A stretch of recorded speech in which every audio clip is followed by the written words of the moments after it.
ஒருமுறை கைலாயத்தில் சிவன் இல்லாத நேரத்தில் பார்வதி தன் உடம்புல பூசிய மஞ்சள் எல்லாம் எடுத்து ஒரு சிறுவனை உருவாக்கினான். அதுக்கு உயிர் கொடுத்து தனது காவலனாக நியமித்தான். அவரே விநாயக பெருமான். இந்நிலையில் பார்வதியை தேடி வந்தார் சிவன். அவர் யார் என்ற உண்மை அறியாத சிறுவன். ஆனால் பார்வதியின் அனுமதி இல்லாமல் அனுமதிக்க முடியாது என்றான் கோபத்தில் சிவன். உலகை ஆளும் என்னையே தடுக்கிறாயா என கர்ஜித்தார். சிறுவனும் சிறிதும் பயமின்றி வாளை எடுத்து சிவனின் கழுத்தருகே நீட்டினான். சிறுவனின் கழுத்தை சிவன் திருகவே அவன் இறந்தான்.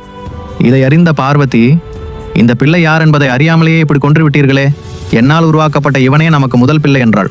தேவி, அனைத்து உண்மைகளையும் அறிவேன். கஜமுகாசுரன் என்னும் அசுரன் உயிர்களை துன்புறுத்தி வருகிறான். அவனுக்கு முடிவு கட்டப் போகிறான் இந்த சிறுவன். ஆண் பெண் சம்பந்தம் இல்லாமல் பிறக்கும் ஒருவனால் மட்டுமே அவனை கொல்ல முடியும் என்பது விதி. அதை மீறாதபடி அசுரவதத்திற்கு தகுதி கொண்டவன் இவனே. வடக்கு நோக்கி தலைவைத்து படுத்திருக்கும் யானை ஒன்றின் தலையே இவனுக்கு பொருத்தினால் போதும், உடனே உயிர் பெறுவான் என்றார். மஞ்சள் இருந்து பிறந்ததால் மஞ்சளாலான விநாயகரை வழிபடுவது சிறப்பு. மங்களம் என்ற சொல்லுக்கு மஞ்சள் என்று பொருள் உண்டு. இதனால் சுப நிகழ்ச்சிகள் நடக்க மஞ்சள் பிள்ளையார் பூஜைப்பர். விநாயகர் சதுர்த்தி அன்று மஞ்சள் பிள்ளையார் செய்து பூஜித்து நீர்நிலைகளில் கரைப்பது நல்லது.